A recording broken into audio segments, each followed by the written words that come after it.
Hello everyone and welcome back to Football Manager 2019 and another part of this Journeyman series at Concord Rangers. We're still at Concord Rangers. A lot of time has gone on. Quite a few things have happened in the meantime as well. So just starting out here with the transfer screen, we've been absolutely raided because the team is doing reasonably well in mid-table, no longer relegation threatened. Other teams have started to come in for our players. So most recently, Eren Kanali was taken away, our young Turkish striker. He wasn't on a contract with a wage. Filed Field, whatever their name is, came in and snapped him up. He'd been playing reasonably well for us lately. That's a really annoying thing. He'd got a few goals. One assist, one man of the match performance as well, but he's been snapped up and we just don't have the wage budget to compete at this point.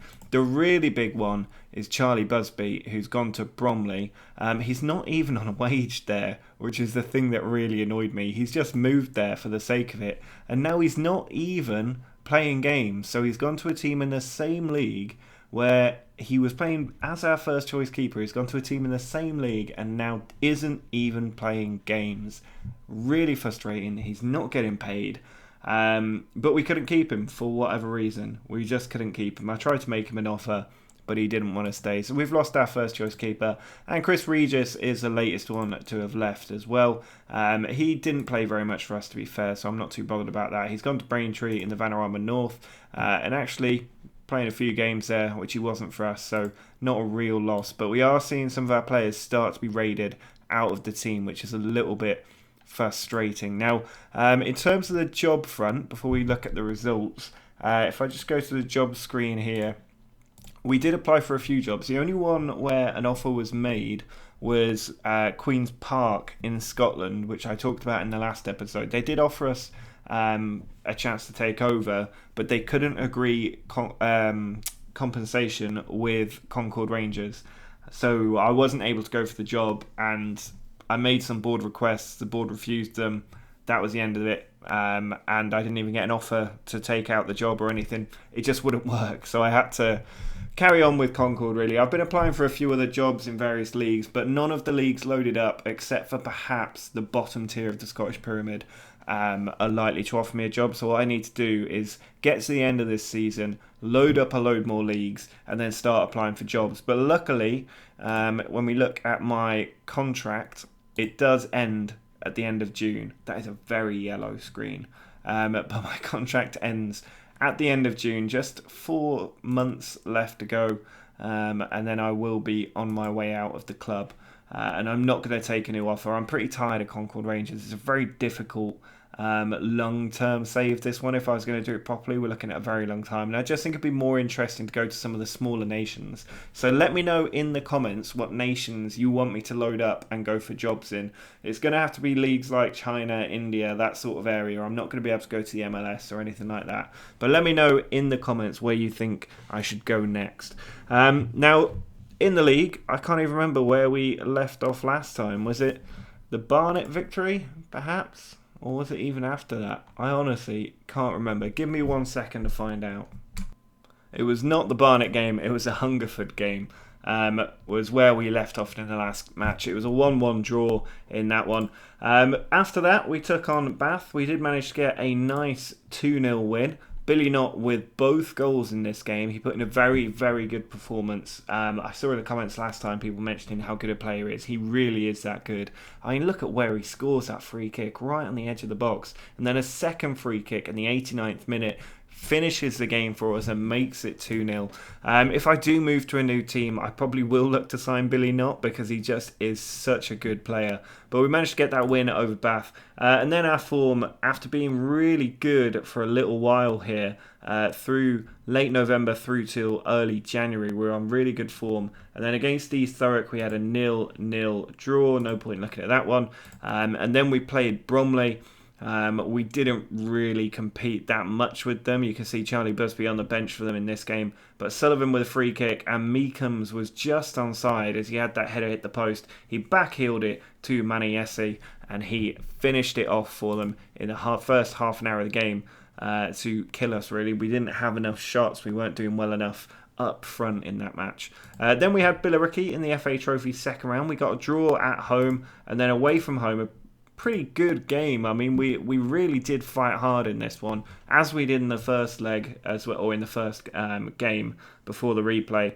But this goal here from Collar, he plays it off to Bloomfield, and then look at that for a goal. He's just swung that in from quite far outside the box. An absolutely stunning goal. We got one back though. McLean in there, got the header to make it 1-1 just after half time. But then 25 minutes left to go. Ball swung over to the far side. Payne puts it across the 6-yard box, and Bloomfield again with an easy header to make it 2-1 to Billericay. So we lost that game. We then took on Welling in a belter of a game. This was very high scoring, a lot of going to and fro between the teams. We actually took the lead through our now departed striker, Aaron Canali, and this is what I was saying. He started to hit some form for us. This early goal, an absolute gift. He started to find some form for us, but then decided to leave. Green with the free kick to the back stick, and I don't think the keeper should be being beaten to the ball there, but we didn't have our first choice keeper. We've got our backup keeper. Amar with the ball over the top, and Mying was in there, and he's hit that first time at the near post. The keeper should have saved it, but it's not Matt Busby, or Charlie Busby, whatever his name is. Not Matt Busby. Gibbons with the ball in, cleared away by Bradley Green. It came to McLeod, and he's found the near post again where the keeper was standing to make it 3-1 to Welling. And then it got really bad. Nearly 70 minutes on the clock as McLeod in behind, pulls it back, and then Twine made it 4-1. We did have a late rally, 77th minute. Canali again coming forward, played it off to McLean. This is a good finish here. Picked his spot, found the bottom corner for 4-2. And then late on, 85th minute, giving me hope of some dramatic comeback. Roberts' ball was blocked. McLeod picked it up and then gave it straight to Canali to make it 4-3. We did have a really late chance as well in that game, which doesn't show up in the highlights because we missed it. But I thought we deserved to draw in that game and didn't get it. Then another 0-0 draw with Torquay. You can see the problem is we're not scoring goals. And then we were just trashed 3-0 by Woking in our last game. Pretty shambolic game this one, to be fair, because we were absolutely dominant, but they just had the chances and they took them, and that's what we've been lacking all season. Sterling with the header away, Smith with the volley, the keeper again letting us down. Busby would have saved that, and it's 1-0. Then 20 minutes on the clock, Luer just hanging on to the ball, played it in, and there was Salmon leaping like his name to find the back of the net. And then just after the first half had ended, Smith with an early penalty made it 3-0. So that was thoroughly depressing, and that is kind of how I feel about Concord Rangers at the moment. It's not quite grabbing me with any sort of loyalty or spirit, especially after the management refused to let me even go to Queen's Park. So that's where we are. The contract's going to run down. I'm going to see if we can get into the top half. That's got to be the goal at this point. We've got a bit of ground to make up. We're safe from relegation, really.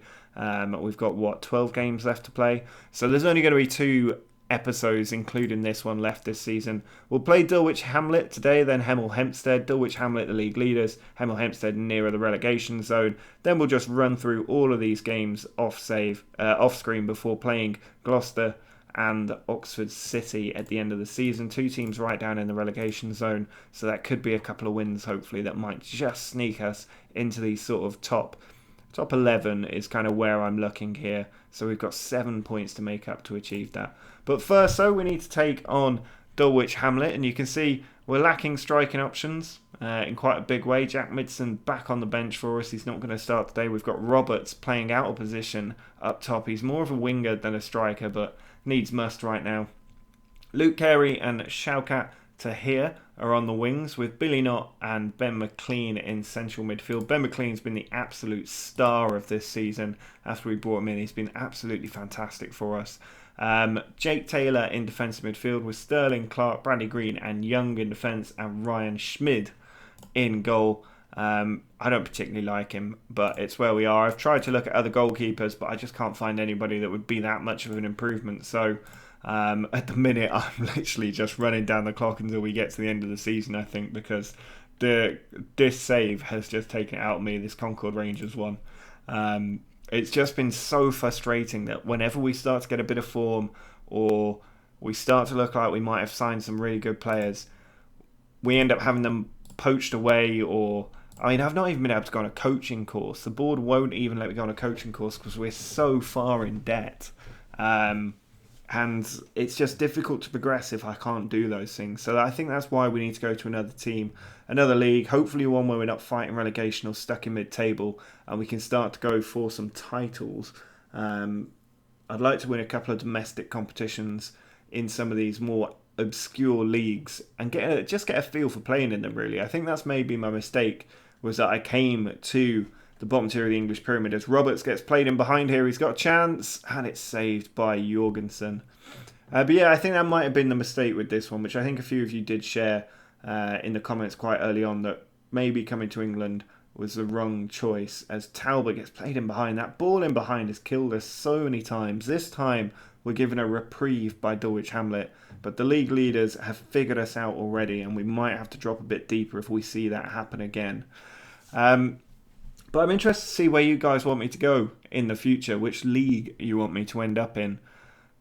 Because I'm just not sure which ones to go for. I'm going to load up quite a few and just start applying for jobs. I'm probably going to ignore most of, the big leagues in Europe. I'm not going to bother starting out in the 4th, 5th tier of any of the big European nations. Instead, we're going to go pretty obscure.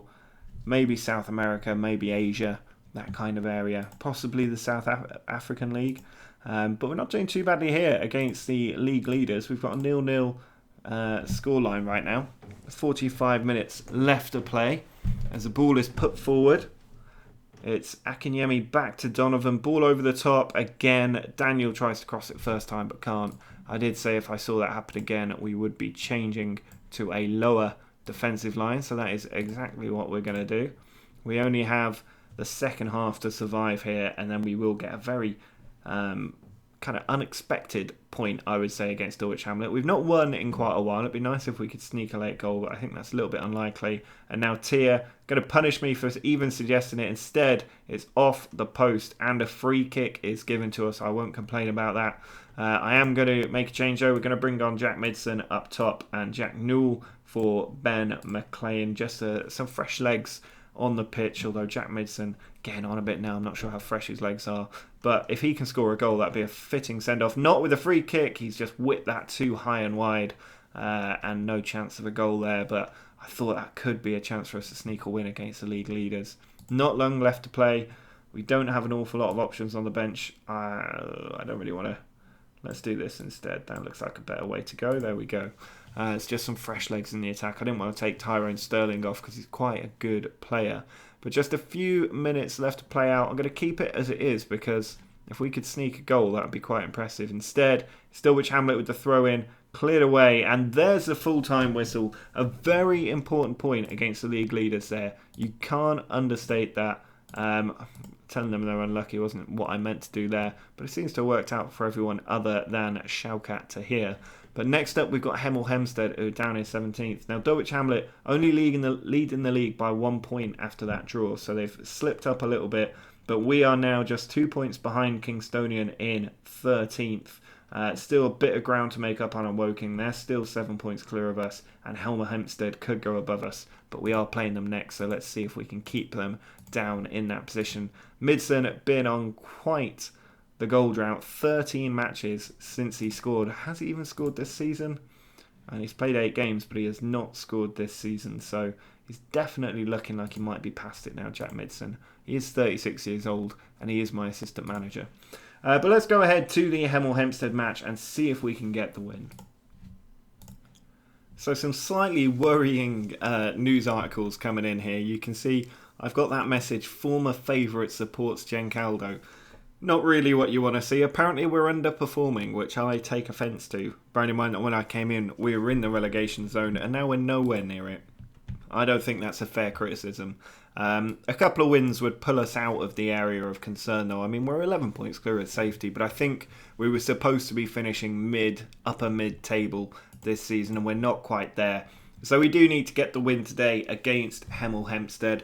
We bring in Jack Midson back to start the line and see if we can break his goal drought with Roberts dropping to the right flank, Carey on the left flank.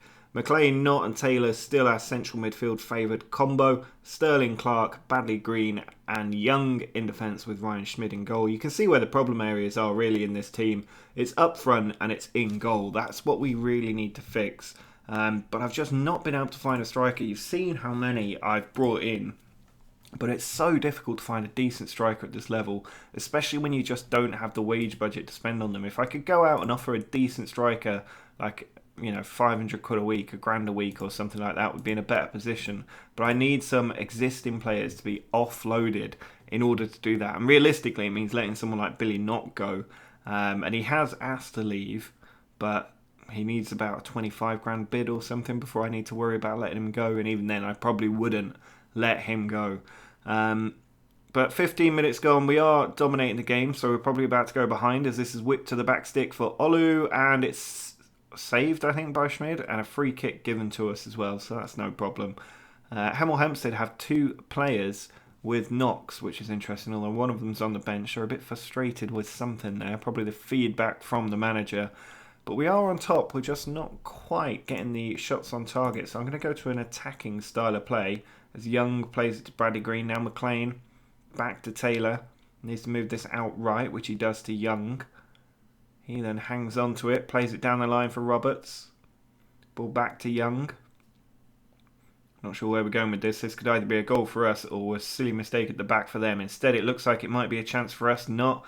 On to Carey. Midson's still up there if they can find him. He goes for goal, and it's just high and wide from Carey, who's not quite been the same player he was last season, to be fair. Here's Orlu with a defensive free kick to Sinclair. On to Sanko. Ball over the top. Young intercepts it well. That's the benefit of the deeper line. Sinclair over the back again. Bit too much space for Atkinson here. Controls it somehow with his back, I think. But Crawley has just put that one wide of the base of the post.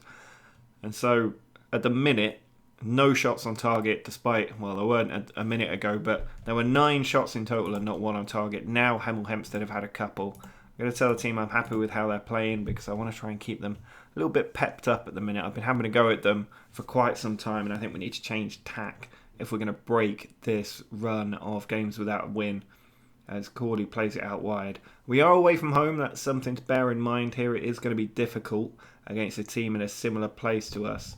I'm going to encourage the team, see if that helps. Help a few. But we're probably going to need to make a change soon. I'm just not sure what to change. I need a magical striker from somewhere. Here's McLean though, onto Roberts, and he's found the bottom corner. That's what we needed. Morgan Roberts, he was up front last time, he's been moved to the right, and that first time finish has given us a breakthrough that we needed. Sterling played it to Carey, he put it into the middle for McLean. I thought he might have a shot here, instead he found Roberts, and what an effort that is. Past the keeper to make it 1-0 to us, and I am now much happier than I was. We're also now just going to drop into a more defensive frame of mind. Might also make a couple of changes if I can. Let's bring on... There we go. If we make that change, Billy Knott's playing a bit deeper. We're not getting the best out of him, but it will work. Harry Honesty is going to come on up front because he's got a little bit of pace on him, and that might just help us in the last 15 in a way that Jack Midson can't. We're nearly there. We just need to shut them out now for the last 8-7 minutes of this game. There's something going on here. Tactical changes have happened. Let's make one more substitution just to run down the clock. Let's bring on Mavia for Luke Carey. Just 2 minutes to go. Can we hang out and get this really important win? 10 seconds to go. Schmid just needs to play that one forward, which he does. Mavia has taken it as well. Plays it through to Harry Honesty. He's tackled. But that is the full-time whistle. We get 3 really important points in the bag from this game. Excellent result from the team as we get a win just when we really need it after those news articles. We really needed these 3 points. And it also gives us a little bit of a buffer over Hemel Hempstead. We are above them now by 1 point. We're 6 points behind Bath though. Everybody else winning above us is not helpful. We really need to close that gap in the next 10 games. And coming up, we've got some tough ones. St Albans is 16th, 7th place Dartford, 8th place Havant and Waterlooville, and 5th place Eastbourne Borough. They're going to be really tough games. Then Kingstonian a bit further down the table. Chelmsford, Wealdstone, Truro. These are all top half teams, and that's the big problem. We're only facing 3 teams in the bottom half between now and the end of the season, and 2 of them are at the end as well, so we might not even be in a position to compete at that point. But we have ended a run of 8 games without a win. Finally picking up a good 3-pointer. But St Albans next, we should be able to win that, and then it gets that little bit run of tough games here. We'll have to see how we do. But if you are enjoying this series, do drop a like on the video. Make sure to subscribe if you're new to the channel, and let me know in the comments where you want me to go next. But until next time, see ya.